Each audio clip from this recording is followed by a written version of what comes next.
Plus और आज की वीडियो में हम बात करने वाले हैं फ्लूइड मैकेनिक्स की प्रॉपर्टीज़ ऑफ फ्लूइड्स को हम देखने वाले हैं। तो चलिए स्टार्ट करते हैं। प्रॉपर्टीज़ ऑफ फ्लूइड हम लास्ट लेक्चर में देख चुके थे। फ्लूइड की कैटेगरी में कौन कौन आता है। लिक्विड ही केवल फ्लूइड नहीं होता है, गैसेस और लिक्विड दोनों को ही फ्लूइड की कैटेगरी में लाया जाता है। फ्लूइड्स को देख सकते हैं, इसकी डेफिनेशन भी हम पहले डिस्कस कर चुके हैं। फ्लूइड्स की डेफिनेशन यहाँ दिखाई गई है कि fluids are substances which can flow under the action of small amount of shear stress or shear force. Fluids are the substance which can flow under the action of small amount of shear forces called fluids. हम इसमें start करने वाले हैं पहली property या fluid. इसमें हम देखेंगे डेंसिटी, और डेंसिटी को बोलते हैं मास डेंसिटी या फ्लूइड। तो डेंसिटी होता है, जैसा कि देख सकते हैं कि it is defined as the mass per unit volume is called density. तो डेंसिटी को हम रो से डिनोट करते हैं, जैसा कि हम जानते हैं rho equal to M upon B. Rho equal to M upon B लिया जाता है। तो एम मीन्स मास होता है और बी तो हम जानते हैं वॉल्यूम। अगर इसकी यूनिट की बात करी जाए तो मास की यूनिट होती है किलोग्राम और वॉल्यूम की यूनिट होती है मीटर क्यू। तो इसकी यूनिट होने वाली है किलोग्राम पर मीटर क्यू। ये ऐसा यूनिट मानी जाएगी, ऐसा यूनिट होने वाली किलोग्राम पर मीटर क्यू। और हम अगर बात करेंगे CGS यूनिट में, तो हम जानते हैं rho equal to M upon B. CGS unit mass की होती है ग्राम और वॉल्यूम की CGS यूनिट होती है सेंटीमीटर क्यूब। ओके, तो इस CGS यूनिट देख रहे थे डेंसिटी या फ्लूइड या मास डेंसिटी की। CGS यूनिट होने वाली ग्राम पर सेंटीमीटर क्यूब या GM पर CC बोल सकते हैं। तो डेंसिटी ऑफ वाटर, तो हम देखते हैं कि वाटर की डेंसिटी क्या होने वाली है। मोस्टली लोग पूछते हैं कि डेंसिटी ऑफ वाटर क्या होती है, तो अधिकतर लोग ये बताते हैं 1000 kg पर मीटर क्यूब या 1 GM। तो यहाँ पर होने वाला है कि ये इसका अधूरा आंसर होने वाला है। अगर कोई भी इंसान बताता है डेंसिटी ऑफ वाटर क्या होने वाली 1000 kg पर मीटर क्यूब, लेकिन ये उसका आंसर इनकम्प्लीट रहेगा। उसका कंप्लीट आंसर देने के लिए हमें बोलना पड़ेगा the density of water equal to या should be 1000 kg per metre cube at 4 degree centigrade standard temperature and pressure. Density of water maximum होती है 4 डिग्री सेंटीग्रेड पे। अगर हम 4 डिग्री सेंटीग्रेड से ऊपर जाते हैं, अधिक टेम्परेचर पे जाते हैं 4 डिग्री सेंटीग्रेड से, तब भी डेंसिटी घटने वाली है। और अगर 4 डिग्री सेंटीग्रेड से नीचे जाते हैं, अगर माइनस के टेम्परेचर में जाते हैं, तब भी अपनी डेंसिटी वहाँ पे कम होने वाली है। तो 4 डिग्री सेंटीग्रेड पे वाटर की मैक्सिमम डेंसिटी होने वाली है। मैक्सिमम डेंसिटी होती है 1000 kg पर मीटर क्यूब। हम नेक्स्ट प्रॉपर्टी की तरफ बढ़ते हैं। बोलेंगे बेड डेंसिटी, या हम इसे स्पेसिफिक बेड भी बोलते हैं। तो bed density same as the mass density, उसमें था मास पर यूनिट वॉल्यूम और यहाँ पे होने वाला वेट पर यूनिट वॉल्यूम। चलिए देखते हैं। बेड डेंसिटी को हम डिनोट करने वाले हैं यहाँ पर गामा से डिनोट करते हैं बेड डेंसिटी को। तो यहाँ पे वेट अपॉन वॉल्यूम होने वाला है। हम जानते हैं वेट W इक्वल टू होता है mg। W इक्वल टू होता है mg, तो यहाँ पे हम गामा इक्वल टू लिखेंगे mg अपॉन वॉल्यूम। तो यहाँ पे मास अपॉन वॉल्यूम को तो हम पिछली प्रॉपर्टी में देख चुके हैं। मास अपॉन वॉल्यूम को बोलते हैं रो। तो यहाँ पे गामा की वैल्यू होने वाली है रो इनटू जी। इसे स्पेसिफिक वेट बोला जाता है। डेंसिटी में अगर हम इस एक्सेलरेशन ड्यू टू ग्रेविटी से मल्टीप्लाई कर देते हैं तो उसे स्पेसिफिक वेट बोला जाता है रो इनटू जी। रो केवल डेंसिटी बोली जाती है, मास डेंसिटी जब जी से मल्टीप्लाई कर देते हैं तो वो स्पेसिफिक वेट होने वाला है। तो इस तरह से हम बात करते हैं कि अगर हमें वाटर का स्पेसिफिक वेट चाहिए हो तो वाटर की डेंसिटी लेंगे और इस acceleration due to gravity 9.81 always same रहने वाला है। तो इसका आंसर होने वाला है 9810 न्यूटन पर मीटर क्यूब। चलिए यूनिट की बात करते हैं। गामा इक्वल टू हम जानते हैं वेट पर यूनिट वॉल्यूम। तो वेट की यूनिट होती है न्यूटन और वॉल्यूम की यूनिट होती है मीटर क्यूब। तो यहाँ पे इसकी यूनिट होने वाली है बेड डेंसिटी या स्पेसिफिक डेंसिटी की यूनिट होने वाली न्यूटन पर मीटर क्यूब। ये चारों पॉइंट्स जो अभी हमने डिस्कस किए हैं इस स्लाइड में आप देख सकते हैं। अब नेक्स्ट प्रॉपर्टी पे हम डिस्कस करने वाले हैं जो है स्पेसिफिक ग्रेविटी। वो स्पेसिफिक वेट था। यहाँ पे स्पेसिफिक ग्रेविटी को डिस्कस करने वाले। स्पेसिफिक ग्रेविटी क्या होता है? It is defined as the ratio of any fluid gravity, it is the ratio as the density of any fluid to the density of standard fluid. अगर हम liquid के case में जाएंगे तो स्टैंडर्ड फ्लूइड अपना वाटर है, और अगर हम गैसेस के केस में जाएंगे तो स्टैंडर्ड फ्लूइड वहाँ पे एयर को लिया जाता है। और ऊपर भी डेंसिटी और नीचे भी डेंसिटी, तो यहाँ पर डेंसिटी ऑफ फ्लूइड और डेंसिटी ऑफ स्टैंडर्ड फ्लूइड, अगर हम दोनों की डेंसिटी को देखने वाले हैं तो दोनों की डेंसिटी मान लिया कि उसकी वैल्यू हो जाएगी केजी पर मीटर की, और नीचे भी केजी पर मीटर की, तो इसलिए इसकी यूनिट कैंसिल होने वाली है और स्पेसिफिक ग्रेविटी की कोई भी यूनिट नहीं होती। कभी कभी ऑप्शन क्वेश्चन दिया रहता है और उसमें स्पेसिफिक ग्रेविटी की यूनिट पूछी जाती है, तो वहाँ पे स्पेसिफिक ग्रेविटी की यूनिट कोई भी नहीं, उसमें नो यूनिट आंसर होने वाला है। तो स्पेसिफिक ग्रेविटी वाटर के केस में देखने वाले हैं। वाटर की स्पेसिफिक ग्रेविटी 1 होती है और मरकरी की 13.6 होती है। तो चलिए देखते हैं कैसे। यहाँ पर हम स्पेसिफिक ग्रेविटी को जी से दिखाने वाले हैं। तो जी वाटर स्पेसिफिक ग्रेविटी को हम जी से डिनोट करते हैं। तो डेंसिटी ऑफ वाटर होने वाली है 1000, और density of standard fluid liquid के केस में जाएंगे तो स्टैंडर्ड फ्लूइड को वाटर ही लिया जाता है। तो यहाँ पे इसकी स्पेसिफिक ग्रेविटी 1 होने वाली है। और अगर मरकरी की बात करते हैं, GHG की अगर हम बात करने वाले हैं, तो मरकरी की स्पेसिफिक ग्रेविटी 13.6 होती है, क्योंकि उसका अगर हम देखते हैं कि उसकी डेंसिटी होने वाली है 13600, और लिक्विड के केस में 1000। वाटर की स्पेसिफिक ग्रेविटी कंसीडर किया जाता है, यहाँ पे 13.6 आने वाला। बेसिकली हम क्वेश्चन में पुट करते हैं डेंसिटी ऑफ फ्लूइड। कभी कभी हम रो दिया रहता है, और जब हम क्वेश्चंस को थोड़ा घुमा के पूछा जाता है तो वहाँ पे रो की जगह पे स्पेसिफिक ग्रेविटी दे दिया जाता है। स्पेसिफिक ग्रेविटी दिया जाता है तो ट्विस्टिंग आ जाती है और हम लोग क्वेश्चन को समझ नहीं पाते हैं। जब क्वेश्चन को समझ नहीं पाते हैं तो वहाँ पे कुछ नहीं करना। स्पेसिफिक ग्रेविटी अगर दे रखा है तो जनरली अगर हम बात करते हैं कोई भी आयल है, उसकी स्पेसिफिक ग्रेविटी 0.9 है, तो हमें उसकी डेंसिटी ऑफ आयल निकालिए। तो कुछ नहीं करना है, तो 0.9 में 1000 से मल्टीप्लाई कर देना है, तो उसकी स्पेसिफिक ग्रेविटी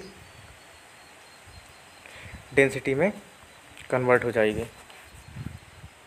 अगर किसी भी कोई दूसरा फ्लूइड की बात करते हैं, मान लिया अगर हम बात करते हैं पेट्रोल की स्पेसिफिक ग्रेविटी 0.91 दे रखी है, इसकी डेंसिटी बताइए।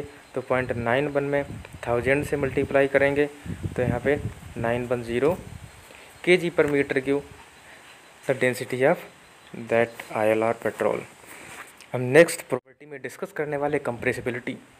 कंप्रेसिबिलिटी को अगर हम एक्चुअल देखें, कंप्रेसिबिलिटी गिव्स आइडिया। कंप्रेसिबिलिटी में कुछ ऐसा आइडिया देती है कि how fluid change its volume when subjected to change in pressure force. अगर हम प्रेशर फोर्स को चेंज करने वाले हैं तो इसके वॉल्यूम में, तो फ्लूइड के वॉल्यूम में या गैस के वॉल्यूम में कैसे चेंजेस आने वाले हैं, तो इस प्रॉपर्टीज़ को हम कंप्रेसिबिलिटी बोलते हैं। कंप्रेसिबिलिटी में एक्चुअली यही आइडिया देती है, चेंज इन वॉल्यूम या रिडक्शन इन वॉल्यूम का ही हमें आइडिया देती है। मान लिया कि अगर हम बात करते हैं, यहाँ पे कोई अपना ये सिलेंडर है, इसमें अपना ये पिस्टन लगा हुआ है। यहाँ पे स्टार्टिंग में कोई फोर्स नहीं लगा हुआ। अब हम बात करने वाले यहाँ पे प्रेशर, वॉल्यूम और मास, यहाँ पे भी कांस्टेंट है। अगर हम यहीं पे बढ़ा दे, इस पर हम फोर्स अप्लाई करने वाले हैं, हम पिस्टन पे यहाँ पे फोर्स अप्लाई करने वाले हैं, तो हम देखते हैं यहाँ पे क्या होता है।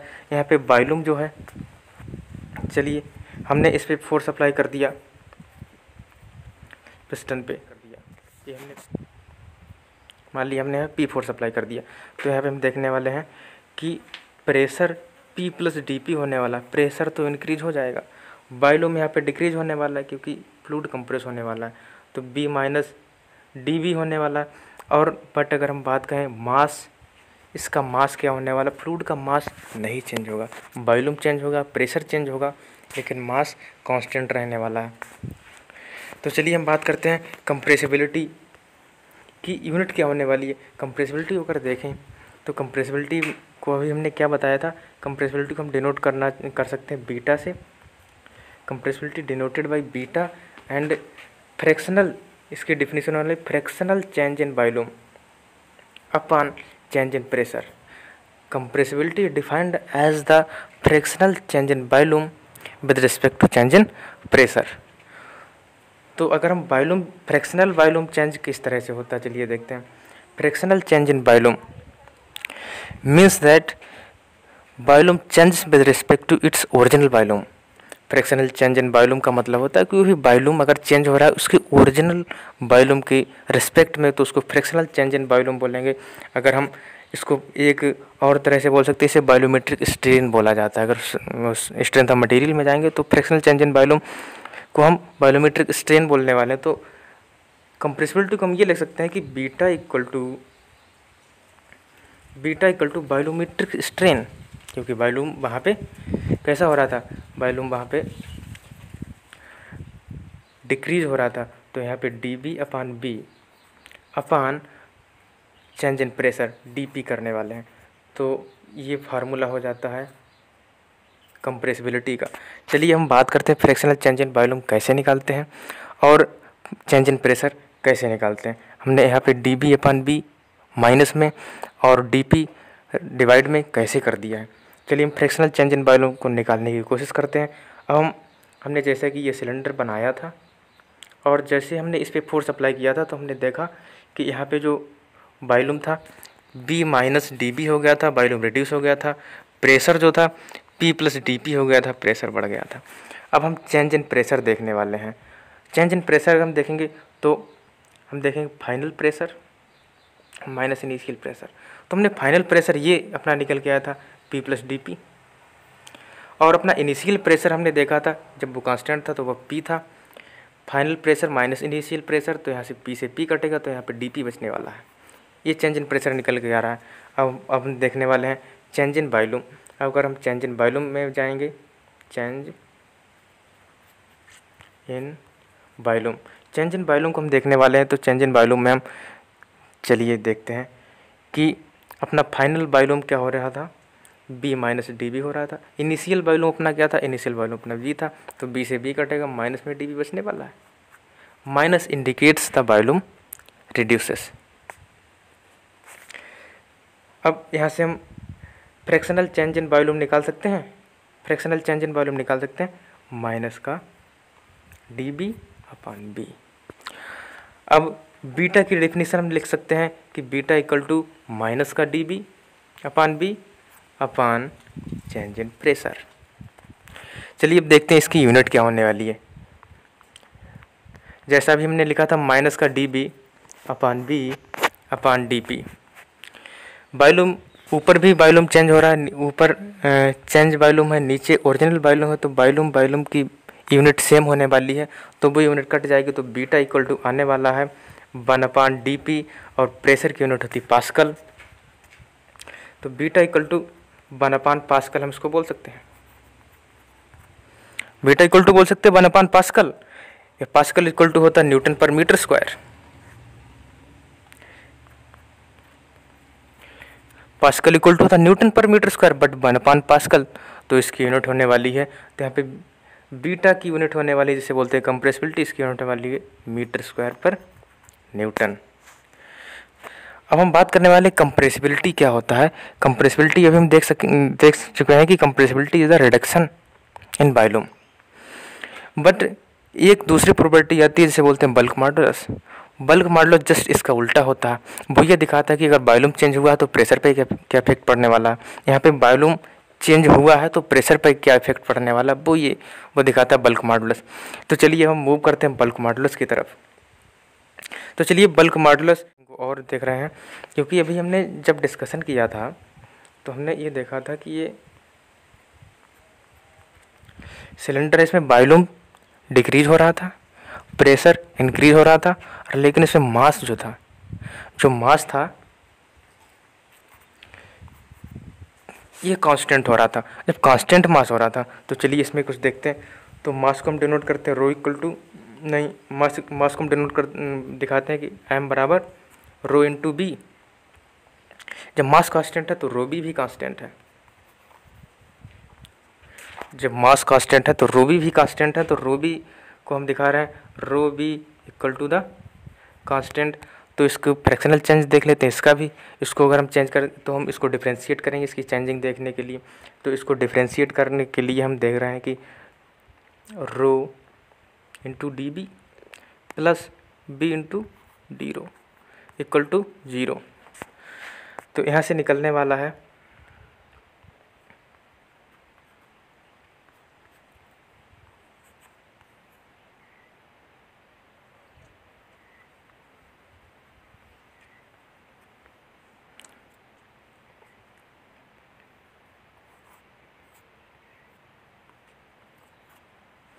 यहाँ से निकलने वाला D rho upon rho equal to minus का डी बी अपन बी।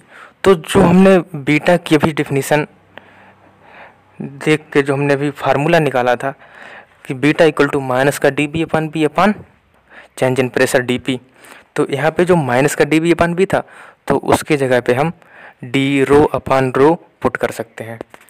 तो हम देखते हैं कि यहाँ से बीटा का फार्मूला क्या निकलने वाला है।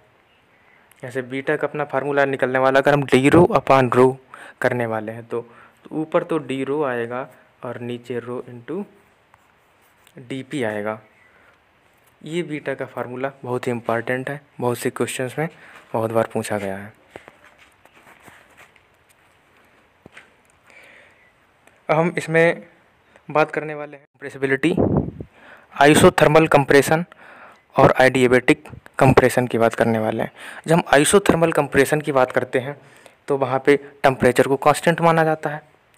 आइसोथर्मल मतलब टेम्परेचर कांस्टेंट, आइसोथर्मल में टेम्परेचर को कांस्टेंट माना जाता है। जब हम आइडियाबैटिक कंप्रेशन की बात करते हैं तो वहाँ पे हीट लॉस को कांस्टेंट माना जाता है, वहाँ पे हीट लॉस नहीं हो रहा होता है, ऐसा माना जाता है। और आइसोथर्मल में टेम्परेचर को कांस्टेंट माना जाता है। चलिए देखते हैं कि अगर आइसोथर्मल कंडीशन आती है तो बीटा की वैल्यू क्या होने वाली है। अगर हम आइसोथर्मल को देखते हैं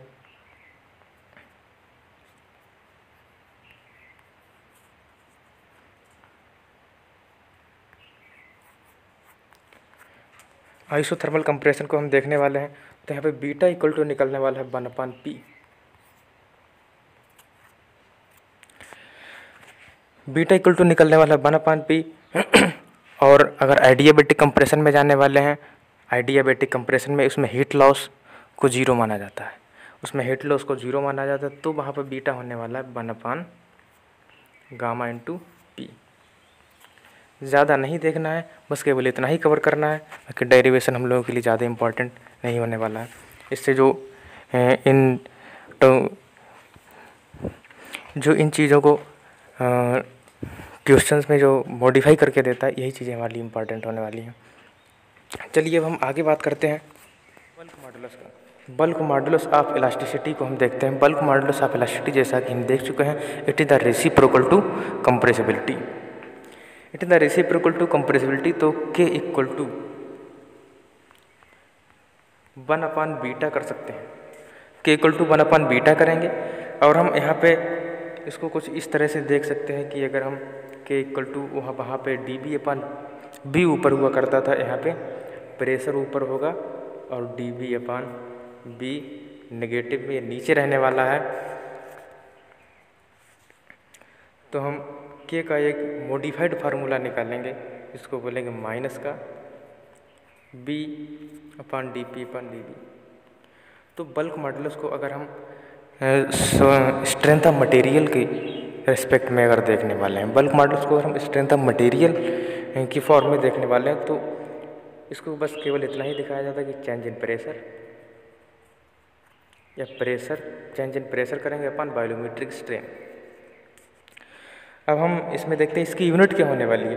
वहाँ उसकी यूनिट कंप्रेसिबिलिटी की यूनिट 1/पास्कल हुआ करती थी और इसकी यूनिट पास्कल होने वाली, के की यूनिट होने वाली पास्कल। पास्कल को लिखते हैं न्यूटन पर मीटर स्क्वायर। अब एक चीज़ और देखते हैं कि stress, Newton per metre square की बात करें तो स्ट्रेस, बल्क मॉडुलस और प्रेशर तीनों की ही यूनिट सेम होने वाली, तीनों की यूनिट सेम होती है। और डायमेंशन की अगर बात करें तो न्यूटन पर मीटर स्क्वायर इसके हम डायमेंशन कैलकुलेट कर सकते हैं। चलिए इस एक के डायमेंशन ही बता देते हैं। जैसे हम बात करते हैं dimension Newton per metre square, Newton की डायमेंशन क्या होती है MLT-2, MLT-2 और मीटर की होती है L का स्क्वायर। जब L का स्क्वायर ऊपर जाएगा तो 1 कटेगा तो ML-1 T-2 ये डायमेंशन होने वाली है बल्क मॉडुलस की, स्ट्रेस की, प्रेशर की।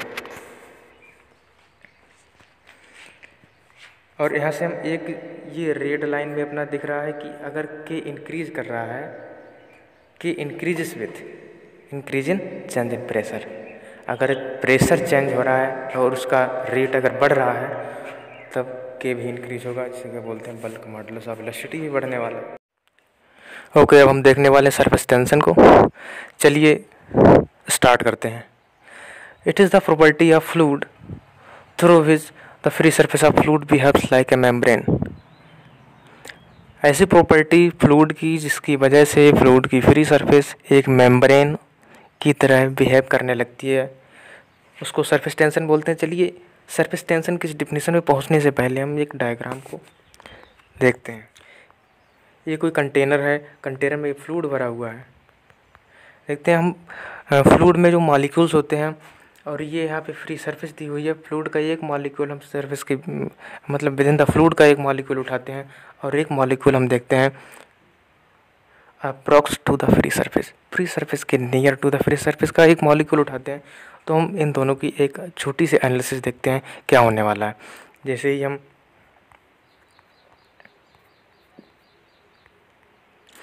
एक मॉलिक्यूल उठाया विद इन द फ्लूइड, हम इसमें देख रहे हैं कि इसमें इस मॉलिक्यूल के चारों तरफ, इसके मॉलिक्यूल के चारों तरफ इक्वल मैग्नीट्यूड का, सेम मैग्नीट्यूड का एक फोर्स काम कर रहा है जो इक्विलिब्रियम की कंडीशन जनरेट करने की कोशिश कर रहा है। इसीलिए यहाँ पे नेट फोर्स 0 होने वाला है। इक्वल मैग्नीट्यूड का एक फोर्स काम कर रहा है और यहाँ पे इसका एफ नेट फोर्स 0 होने वाला है। लेकिन इसको छोड़ करके अगर हम जाने वाले हैं near to the free surface के मॉलिक्यूल को बात करते हैं, कटा हुआ मॉलिक्यूल दिख रहा है हमें यहाँ पे, पूरे मॉलिक्यूल को कंसीडर नहीं कर पाए, कटा हुआ मॉलिक्यूल दिख रहा है। यहाँ पे इम्बैलेंस फोर्स काम कर रहा है, केवल ये नीचे वाला फोर्स इसमें काम कर रहा है और ऊपर वाला फोर्स काम नहीं कर रहा है। ये यहाँ पे ये बैलेंस्ड फोर्स काम कर रहा था, वहाँ पे इम्बैलेंस्ड फोर्स काम कर रहा है। यही इम्बैलेंस्ड फोर्स फ्लूइड की फ्री सरफेस को कॉन्ट्रैक्ट करने की कोशिश करता है, फ्लूइड की फ्री सरफेस को मेम्ब्रेन की तरह बिहेव करने के लिए मजबूर करता है। तो इसी फोर्स को the force acting on the free surface under which the free surface of fluid behaves like a membrane called surface tension. या हम कह सकते हैं दूसरी यूनिट जो हमारी बहुत ही फेमस है, दूसरी डिफिनीशन जो हमारी बहुत ही फेमस है, जैसे हम बोलते हैं the force acting per unit length of imaginary line drawn on the free surface called surface tension. तो इसकी यूनिट चलिए हम देखने वाले सरफेस टेंशन को सिग्मा से डिनोट करते हैं। Force acting per unit length called per unit length L F upon L. F की यूनिट होती है न्यूटन और लेंथ की यूनिट होती है मीटर, इसीलिए सरफेस टेंशन की यूनिट निकल जाती है न्यूटन पर मीटर। और न्यूटन जो होता है इसकी डायमेंशन होती है MLT-2 और डिवाइड मीटर की डायमेंशन होती है L और L से L जाएगा, इसकी डायमेंशन बनेगी MT⁻²। चलिए आगे बढ़ते हैं। अब देखते हैं कि free surface of fluid contracting और चेंजिंग द सरफेस टेंशन। अब हम फ्री सरफेस ऑफ फ्लूइड को एक बार में चेंजिंग होने वाली है। ये अपनी फ्री सरफेस ऑफ फ्लूइड है और उसमें कॉन्ट्रैक्टिंग फोर्स जिसे कहते हैं सरफेस टेंशन वो एक्ट कर रहा था। तो जब सरफेस टेंशन इस फ्री सरफेस पे लग रहा था तब ये फ्री सरफेस ओरिजिनल केस में ये थी, और जब सरफेस टेंशन इस पे एक्ट किया है तो ये कुछ इतना कॉन्ट्रैक्ट हुआ है जिसको हम दिखाते हैं डेल्टा एक्स। ये कॉन्ट्रैक्ट हुआ है किसकी वजह से? सरफेस टेंशन की वजह से। ये सरफेस टेंशन पे लग रहा था तो हम यहाँ पे देख सकते हैं कि सरफेस टेंशन जब इस पर लगा था तो डेल्टा एक्स ये बचा था। और हम अगर बात करें कि यहाँ पे वर्क डन क्या होने वाला है तो contracting force W = contracting force into x यहाँ पे होने वाला है। तो ये वर्क डन मिलने वाला है तो इसको क्या बोलेंगे? The work done to contract the free surface of fluid.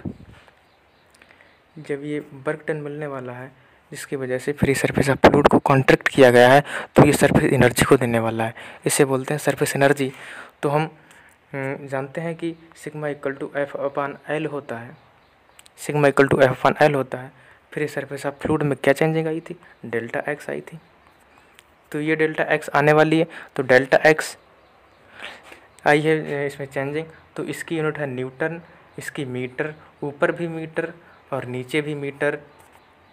तो यूनिट क्या बनने वाली है, न्यूटन मीटर अपान मीटर स्क्वायर। न्यूटन मीटर को क्या बोलते हैं, जूल। तो ये न्यूटन मीटर हुआ जूल। तो यहाँ पे सरफेस टेंशन को और क्या बोला जा सकता है,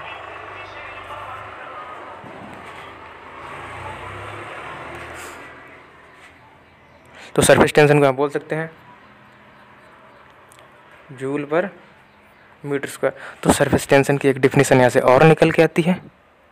सरफेस टेंशन की एक यूनिट यहाँ एक डिफिनीशन और बन के आती है, कह सकते हैं कि surface tension is defined as surface energy acting per unit area called surface tension. The surface energy acting per unit area called surface tension. तो सरफेस टेंशन की एक यूनिट ये निकल के आ रही है, आप देख रहे हैं जूल पर मीटर स्क्वायर। एक यूनिट होती है न्यूटन पर मीटर, इसकी डायमेंशन होती है mt⁻⁻²। और हम देख सकते हैं surface tension always act on the free surface, but in case of gases surface tension not takes place. Gases में सरफेस टेंशन को कंसीडर नहीं किया जाता, केवल फ्लूइड्स में ही सरफेस टेंशन को कंसीडर किया जाता है। और एक छोटी सी बात मैं ये भी बता दें कि गैसेस में क्यों कंसीडर नहीं किया जाता, फ्लूइड में क्यों कंसीडर किया जाता। फ्लूइड के मॉलिक्यूल्स हमेशा पास पास रहते हैं, और इस पास पास क्यों रहते हैं, क्योंकि इसमें कोहेजन काम करता है, कोहेजन एक्ट करता है, इसीलिए इसके मॉलिक्यूल्स पास पास में रहते हैं।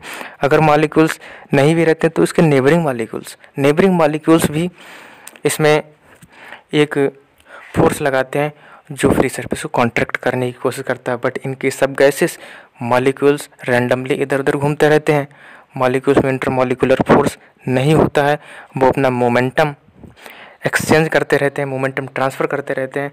मॉलिक्यूल्स दूर दूर रहते हैं, अगर दूर दूर रहेंगे तो उसमें सरफेस टेंशन को कंसीडर नहीं किया जा सकता है, उसमें कोई फोर्स लगता ही नहीं है। ओके, हम surface tension in various cases में आएंगे। हम बबल ट्यूब नहीं, वाटर बबल लिख दिया है, वाटर बबल नहीं, यहाँ पे वाटर ड्रॉपलेट होना चाहिए। हम यहाँ पे ड्रॉपलेट देखने वाले हैं। वाटर के ड्रॉपलेट में सरफेस टेंशन क्या होने वाला है। ये वाटर के ड्रॉपलेट है, हम कुछ इस तरह से इसका डायग्राम बनाते थे, और यहाँ पे ये सिग्मा लगने वाला है और इनसाइड प्रेशर अपना लगने वाला है डेल्टा पी। तो हम देखने ये इसका जो सरफेस एरिया है जिसमें इनसाइड प्रेशर लगने वाला सरफेस एरिया, ये स्फेरिकल शेप का बनने वाला है ना। तो यहाँ पे हम देखेंगे inside pressure and outside pressure में क्या वेरिएशन आने वाला है। इक्विलिब्रियम की कंडीशन में इनसाइड प्रेशर और माइनस आउटसाइड प्रेशर दोनों को अगर देखा जाएगा तो चेंज प्रेशर होता है, तो change in pressure equal to 0 है यहाँ पे। तो P inside equal to P outside यहाँ पे कंसीडर होने वाला है। तो यहाँ पे हम P इनसाइड और P आउटसाइड की कंडीशन को लगा करके देखने वाले हैं क्या यहाँ पे वैल्यू आने वाली है। तो देखिए यही था अपना स्फेरिकल से पे सिग्मा लग रहा था। तो हम देखने वाले हैं कि चेंज इन प्रेशर या प्रेशर फोर्स इक्वल टू क्या आने वाला है, या inside force equal to outside force. Inside force को हम लिखने वाले हैं delta P into pi R square. ये हो गया अपना इनसाइड फोर्स। और आउटसाइड फोर्स जो बाहर की तरफ काम कर रहा है वो है surface tension acting only on free surface of fluid. ये सिग्मा है, फ्री सरफेस स्फेरिकल शेप में फ्री सरफेस क्या आएगी उसे बोलेंगे 2 पाई आर। तो देखिए यहाँ से पाई से पाई गए, आर से आर गया, तो यहाँ पे डेल्टा पी का फार्मूला निकलने वाला है 2 सिग्मा अपान आर। अगर हम इसे डायमीटर का टर्म में लेंगे तो डेल्टा पी इक्वल टू निकलने वाला है 4 sigma upon D. But in case of soft bubble के केस में हम जाते हैं तो यहाँ पे फ्री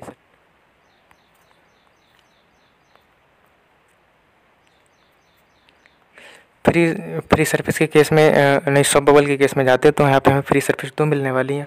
और सेम वही प्रोसेस को अप्लाई करने के बाद हमारा फार्मूला निकल के आने वाला है। चलिए देखते हैं क्या इनसाइड प्रेशर आउटसाइड प्रेशर आने वाला है। तो हमारा इनसाइड प्रेशर आएगा delta P into pi R square equal to sigma 2 into 2 pi R. तो डेल्टा पी यहाँ पे आने वाला है 4 सिग्मा अपान आर, और इसे डायमीटर के टर्म में लिखने वाले हैं तो delta P equal to 8 sigma upon D answer आने वाला है।